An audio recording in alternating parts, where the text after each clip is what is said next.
My husband slid a check across our kitchen table for $3 million and told me it was the price of my silence and of our daughter. I didn't cry. I didn't argue. I picked up the pen he handed me and I signed it so fast, his hand actually flinched. He thought he'd won. He thought I'd finally broken. What he didn't know, what he'd never once suspected in 11 years of marriage, was that I'd known his secret since the week before our wedding. And I'd been waiting, patiently, for him to hand me a reason to use it.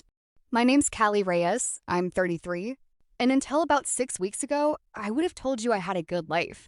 Big house outside Bozeman, Montana, view of the Bridgers from my kitchen window, a husband named Grant who ran a construction supply company his father built from nothing. We had a daughter, Ruthie, 14 months old, the kind of baby who laughs at ceiling fans like they're the funniest thing she's ever seen. From the outside, we looked like the family on a Christmas card. I want to back up, though, because none of this makes sense unless you understand something about the week before. I married Grant. I found a storage unit key in his glove box while I was looking for a parking pass. Small thing. I almost didn't think twice about it, but Grant had never mentioned a storage unit. Not once, not in the 2 years we'd been together. And something about the way he taped the key under the visor instead of just keeping it on his ring made my stomach go tight. I didn't say anything. I just remembered the unit number written in Sharpie on the key's little plastic tag. B114, a place called Big Sky Self-Storage, out past the Walmart on Huffing Lane. 4 days before my wedding, I drove out there on my lunch break. Told myself I was being paranoid. Told myself I'd feel stupid and turn around. I didn't turn around. What I found in that unit wasn't drugs. It wasn't another woman's things. No lipstick or love letters.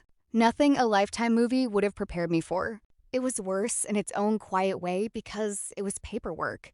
Boxes of it. Bank statements from an account I'd never heard of. Wire transfers to a company in Nevada I couldn't find one real trace of online. And a name on half those documents that wasn't Grant Alderman. It was Grant Voss. I stood in that dusty unit in my work clothes, going through a decade of somebody else's financial life that apparently belonged to the man I was marrying in 4 days.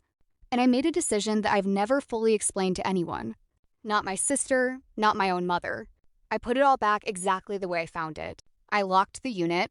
I got married that Saturday in a barn outside it, Livingston with sunflowers on every table, and I never said a single word to Grant about what I knew. People ask me sometimes why I didn't just leave then, before we had a house together, before we had Ruthie. The honest answer is I didn't fully understand yet what I was holding. I just knew it was something. And some instinct in me, some cold, patient part of myself I didn't love finding, told me to keep it, to wait. I had no idea back then what I'd eventually be waiting for.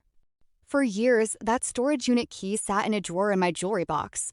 Underneath a tangle of necklaces I never wore. I didn't dig any deeper. I told myself that was the mature thing, the trusting thing. Grant was good to me, mostly. He worked long hours. He was distant sometimes in a way I chalked up to stress. But he showed up for things. He held my hand through 2 miscarriages before Ruthie finally stuck. When she was born, he cried harder than I did. So I let the name Grant Voss fade into something I'd half convinced myself I'd misread. Then, about 2 months ago, everything started to shift. And it started small. Grant began taking calls in the garage with the door shut. He started flying to Reno for what he called supplier meetings, except Reno doesn't exactly scream construction supply chain. And when I asked which supplier, he gave me a name I later found didn't exist. I didn't confront him. I've never been the confronting type, not with Grant, because some part of me had been quietly cataloging him since that storage unit, and I wasn't about to tip my hand over a suspicious business trip. Then 3 weeks ago, he came home and told me, very calmly over dinner, that he thought we should consider an arrangement regarding Ruthie.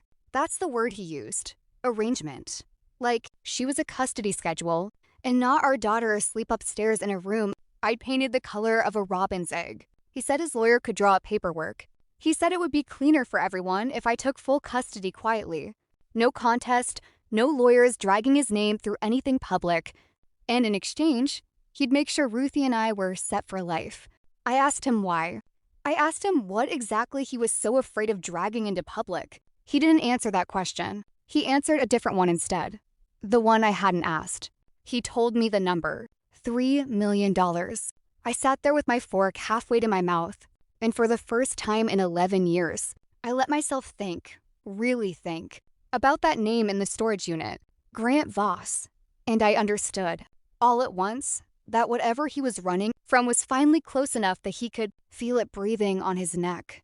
I didn't sleep that night. I lay next to Grant listening to him breathe, slow and even, like a man who'd already made peace with something I hadn't caught up to yet. And I made a decision. I wasn't going to ask him what he was hiding. I was going to find out on my own terms, the same way I had 4 days before my wedding. The next morning, after he left for the office, I drove out to Big Sky Self-Storage for the first time in 11 years. I half expected the unit to be empty, cleaned out, closed. It wasn't. Same lock, same number, B114. Grant had never known I'd found it once, so he'd never had a reason to move it. This time, I didn't just look. I photographed everything. Bank statements under the name Grant Voss going back 14 years, long before I'd even met him. Wire transfers to an account tied to a man named Reyes Calloway, a name I recognized immediately because it had been in the news 2 years earlier, quietly in a business fraud case out of Nevada that never made it to trial. And underneath a false bottom in one of the boxes, a Nevada driver's license with Grant's face on it and a different name entirely. I sat on the concrete floor of that storage unit with 11 years of my marriage rearranging itself in my head, and I finally understood what I was holding. Grant hadn't married me by accident. He'd married a schoolteacher from a small town in Montana who wasn't going to go digging into his past, who wasn't going to ask the right questions, who was going to give him exactly the quiet, ordinary life he needed to disappear into. And now, for reasons I still didn't fully understand, that old life was catching up to him, and he needed me gone before it did. I drove home with my phone full of photographs and a strange, steady calm settling over me. The kind of calm you only get once. You stop being afraid of the truth and start deciding what to do with it. 3 days later, he put the check on the table. I signed that check with a steady hand, and I watched relief wash over Grant's face like he'd just set down something heavy he'd been carrying for years. He thought I was broken. He thought $3 million had bought him a clean exit and a wife too, shattered to ask questions. He had no idea I'd spent the past 3 days talking to a lawyer named Patricia Ames in Bozeman, a woman who specialized in exactly the kind of quiet, dangerous marriages nobody wants to admit they're in. He had no idea I'd already made copies of every photograph, every bank statement, every document with the name Grant Voss on it, and given them to her, along with a letter explaining exactly where they'd come from and when. "Before you take this to the bank," I told him, sliding the signed check back toward him instead of pocketing it, "I need you to understand something." His smile faltered. "I know who Grant Voss is," I said. "I've known since 4 days before our wedding.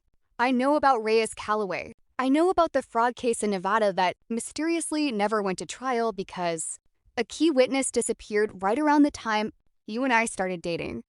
The color drained out of his face so fast, I almost felt sorry for him. Almost. "You don't get to buy Ruthie's silence with the same money you built on other people's ruin," I said. "And you don't get to erase 11 years of my life because your past finally caught up to you." I told him my terms weren't a negotiation. I wasn't taking his money, and I wasn't giving up our daughter. Patricia already had everything she needed to hand to federal investigators the moment I gave the word, and the only thing standing between him and that phone call was how the next conversation went. Grant didn't yell. He didn't deny it. He just sat there at our kitchen table, the same table where he'd handed me that check 3 days earlier. And for the first time in 11 years, I watched him look genuinely afraid of me instead of the other way around. He signed over the house. He signed full custody to me, no arrangement, no fine print, and he agreed to a settlement that had nothing to do with buying my silence, because I was done being bought. I never made that phone call to the federal investigators, not because I forgave him, but because Ruthie deserved a father who wasn't in prison, even one as complicated as Grant, and some decisions you make for your kid instead of for yourself. These days, Ruthie and I live in a smaller house closer to town, with a kitchen window that looks out on nothing special, just a maple tree and a mailbox that's actually mine. And some nights, after she's asleep, I think about that storage unit key, taped under a visor 11 years ago, and how the most dangerous thing I ever did wasn't confronting my husband. It was staying quiet long enough to know exactly what I was worth.